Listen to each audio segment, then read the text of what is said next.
नमस्ते everybody and welcome back. आज के वीडियो में हम जानेंगे कि why do women like bad boys. अब इससे पहले भी हमने सिमिलर पीसेस ऑफ कंटेंट बनाया है जिसको आपने बहुत ही ज्यादा सपोर्ट किया हुआ है एंड एक वीडियो पे शायद 1 लाख व्यूज भी आ गए हैं। तो हमें लगा कि अगर ऑडियंस को ये पसंद आ रहा है तो give the audience what they want. तो अगर ये वीडियो पे भी अच्छे व्यूज आ गए तो शायद हम ये टॉपिक की सीरीज ही बना दे because all people are loving it. तो without further ado let's get started.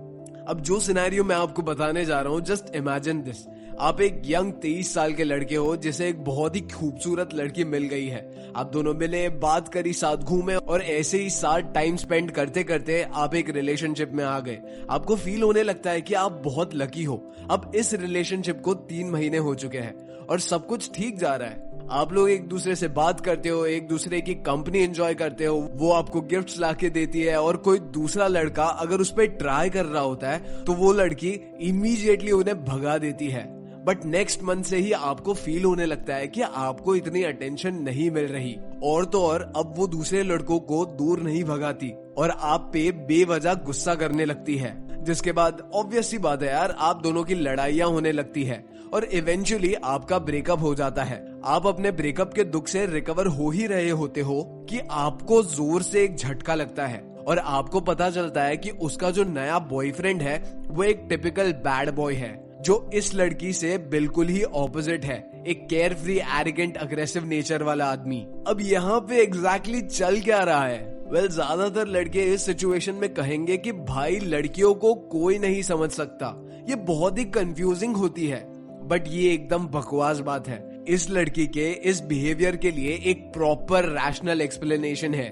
जब कोई लड़की आपके साथ एक रिलेशनशिप में आती है तो उनके लिए ये रिलेशनशिप एक रोलर कोस्टर राइड की तरह होता है, जहाँ पे वो ये एक्सपेक्ट कर रही होती है कि आप इस रोलर कोस्टर को लीड कर रहे हो। बट कुछ टाइम बाद ही उन्हें ये पता चल जाता है कि आप कोई लीडर नहीं हो, आप तो बस उसके साथ रहने के लिए जो चाहे वो करने के लिए रेडी बैठे हो। क्योंकि आप उसे प्लीज करने के लिए हर चीज में यस बोलते हो, ये सोचते हुए कि आप एक लविंग बॉयफ्रेंड की तरह बिहेव कर रहे हो। आप जिम जाना बंद कर देते हो, अपने दोस्तों को भूल जाते हो, आपके गोल्स आपके लिए कुछ मायने नहीं रखते और वो लड़की ही आपके लिए सेंटर ऑफ अट्रैक्शन बन जाती है। अब मैं यहाँ पे ये बात कहना तो नहीं चाहता बट मैं आपको रियलिटी का चाटा जरूर मारूंगा और कहूंगा you are behaving like a slave. क्योंकि आप खुद ही सोचो ना, एक स्लेव यही तो होता है जिसकी खुद की कोई लाइफ नहीं होती, वो बस अपने मास्टर के इशारों पर चलता है, जो उसे कहा जाए वो चुपचाप बस मान लेता है।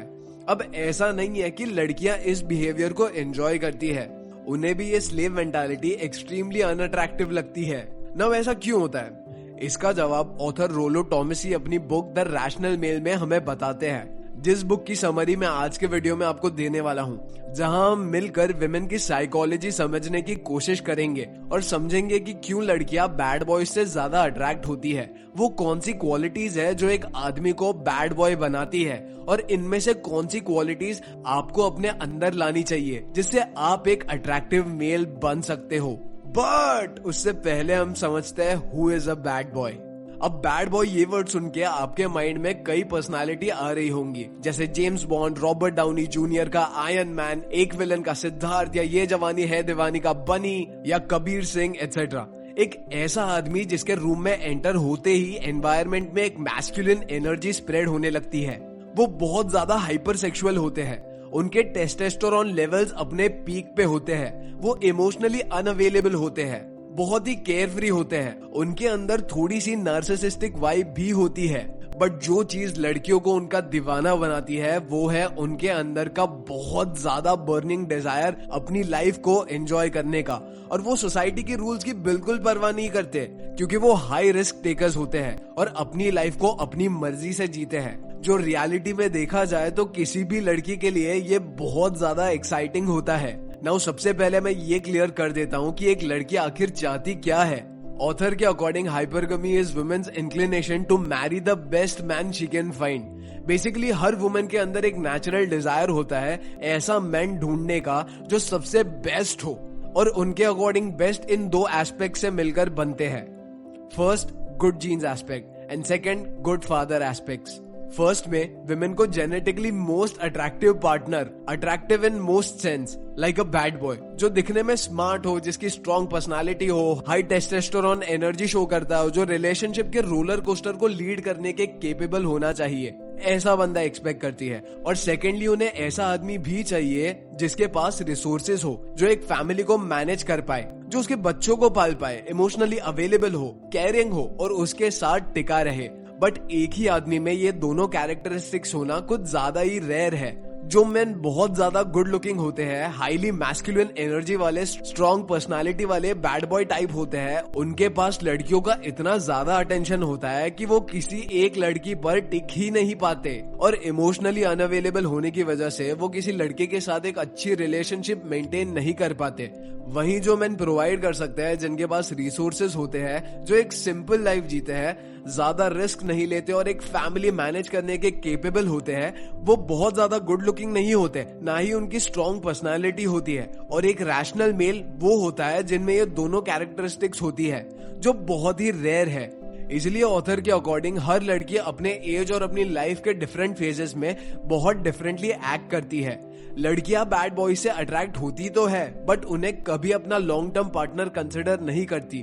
फॉर एग्जाम्पल, एक लड़की जो अपने 20s के लास्ट में है या जो अपने अर्ली 30s में है, वो अपने पोटेंशियल मेट से ये एक्सपेक्ट करेगी कि वो ज्यादा केयरिंग, सपोर्टिव और सिक्योर हो, जो उसे इवेंचुअली एक अच्छी लाइफ प्रोवाइड कर सके।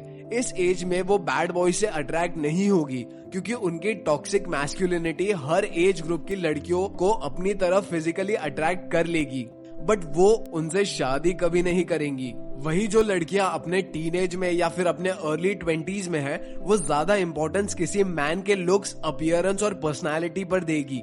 ज्यादातर लड़कियां इन्हीं फेजेस से गुजरती है, जहां वो अपने अर्ली एज में एक बैड बॉय से अट्रैक्ट होती है, उसे फिक्स करने की कोशिश करती है। वो सोचती है कि वो अपने प्यार से इस बैड बॉय को एक गुड बॉय बना देगी, वो रिस्पॉन्सिबल हो जाएगा, उनकी केयर करेगा और एक फैमिली रन करने के केपेबल हो जाएगा। बट जैसे जैसे उनकी एज बढ़ती जाती है, वो एक बैड बॉय से हट के एक रैशनल मेल को चेस करने लगती है और उसके बाद उनका अपीयरेंस उम्र के साथ कमजोर होने लगता है और वो यंग गर्ल्स के साथ कम्पीट नहीं कर पाती, तो वो किसी ऐसे इंसान के साथ आ जाती है जो उनका ख्याल रखने के लिए, उनके बच्चों को संभालने के लिए केपेबल हो। रायन गॉसलिंग और मिशेल विलियम्स की एक मूवी है ब्लू वैलेंटाइन, जिसकी ये लाइन विमेन मेंटालिटी को बहुत अच्छे से डिपिक्ट करती है। I feel like men are more romantic than women. When we get married, we marry. Like one girl. Cause we are resistant in the whole way until we meet one girl and we think I'd be an idiot if I don't marry this girl. She's so great. But it seems like girls get to a place where they just kind of pick the best option. Oh, he's got a good job. I mean, they spend their whole life looking for a Prince Charming. And then they marry a guy who's got a good job and is gonna stick around. Good looks और great personality तो ठीक है, but क्या आप जानते हो women के लिए सबसे बड़ा टर्न ऑन क्या होता है? वो होता है किसी भी आदमी का सेल्फ कॉन्फिडेंस। और बैड बॉयज यूजुअली बहुत हाईली कॉन्फिडेंट मेन होते हैं। अब कोई भी एग्जांपल देख सकते हो।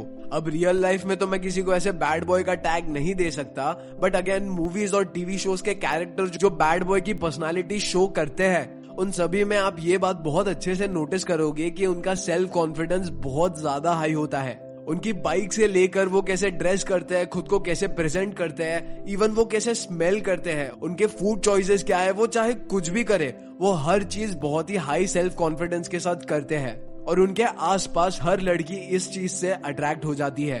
दोस्तों, मान लो एक लड़की को किसी के साथ डेट पे जाना है। उसके सामने दो ऑप्शंस हैं। एक ही क्लास के दो लड़के जो इक्वली गुड लुकिंग है और फिजिकली अट्रैक्टिव भी है। प्रॉब्लम बस ये है कि कल उन दोनों लड़कों की एग्जाम्स है, पर लड़की पहले लड़के के पास जाती है और उसे डेट के लिए पूछती है, जिसपे वो लड़का पहले तो मना कर देता है कि कल एग्जाम है और उसे पढ़ना है, जिसपे लड़की चुपचाप वापस जा रही होती है। बट वो लड़का उसे रोक लेता है और बोलता है कि वो अपने एग्जाम्स मिस कर देगा, वो वापस से री एग्जाम्स दे देगा, बट उसके साथ डेट पे जाके रहेगा। वहीं जब वो दूसरे लड़के के पास जाती है तो वो लड़का साफ मना कर देता है कि वो डेट पे नहीं जा सकता, उसकी एग्जाम्स है और उसे पढ़ना है, और फिर वो लड़की चुपचाप वापस जाने लगती है।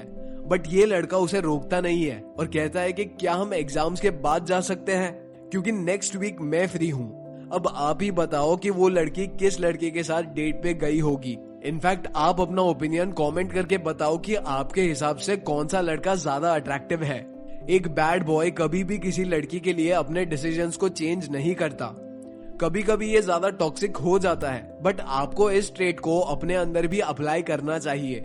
ये और कुछ नहीं, बस एक इंसान की मेंटल टफनेस को शो करता है, एक सेंस ऑफ क्लैरिटी को शो करता है। जो इंसान सबसे पहले खुद को इम्पोर्टेंस देता है, जिसका माइंड 360 डायरेक्शन में नहीं घूमता और वो किसी के ओपिनियंस और किसी को प्लीज करने के लिए अपने डिसीजंस को चेंज नहीं करता, ये ट्रेट बहुत ही ज्यादा अट्रैक्टिव होता है। वेल, आपके लिए जो कुछ भी इम्पोर्टेंट है, आपकी प्रायोरिटी लिस्ट एकदम क्लियर होनी चाहिए और जो भी आपका पार्टनर है वो इंसान आपकी प्रायोरिटी लिस्ट में सबसे टॉप पर कभी नहीं होना चाहिए।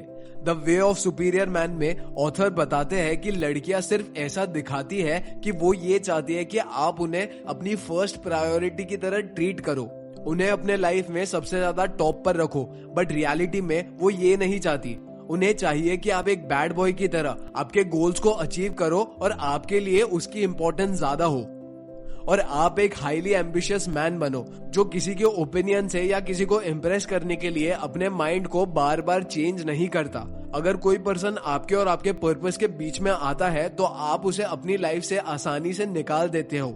वहीं अगर आप अपनी रिलेशनशिप को लाइफ के पर्पस से ज्यादा इंपॉर्टेंस देने लगते हो तो आप एक वीक मैन की तरह बिहेव करते हो। एक सुपीरियर मैन हमेशा अपने काम को अपनी रिलेशनशिप से ज्यादा इंपॉर्टेंस देता है, क्योंकि अपनी लाइफ का पर्पस अचीव करने के लिए उसे किसी की जरूरत नहीं होती।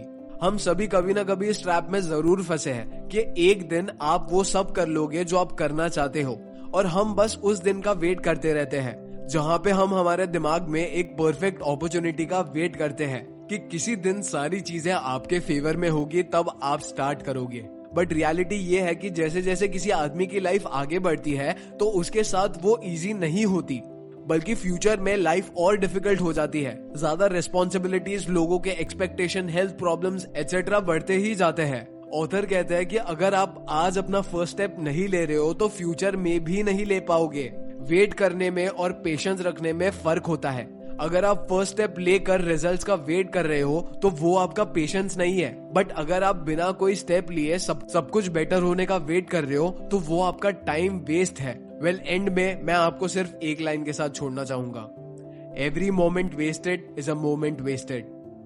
सो हाँ जी guys, that was it for today's video. अगर वीडियो पसंद आया तो चैनल को सब्सक्राइब करके वीडियो को लाइक जरूर करना। हम ये वीडियोस बनाने में बहुत ज्यादा एफर्ट डालते हैं, काफी रिसर्च वर्क लगती है, वीडियो बनाने में टाइम जाता है, एंड टू बी ऑनेस्ट ऐसा कंटेंट आपको इंटरनेट पे कहीं नहीं मिलेगा। हम लोग ओरिजिनल कंटेंट बनाते हैं, तो प्लीज हमें सपोर्ट करिए, चैनल को सब्सक्राइब करके अपने फ्रेंड्स के साथ भी शेयर करिए। एंड अभी आपके स्क्रीन पे जो वीडियो पॉप कर रहा है प्लीज उस पर क्लिक करो। मैं मिलता हूं आपसे अगले वीडियो में। Until next time, peace out.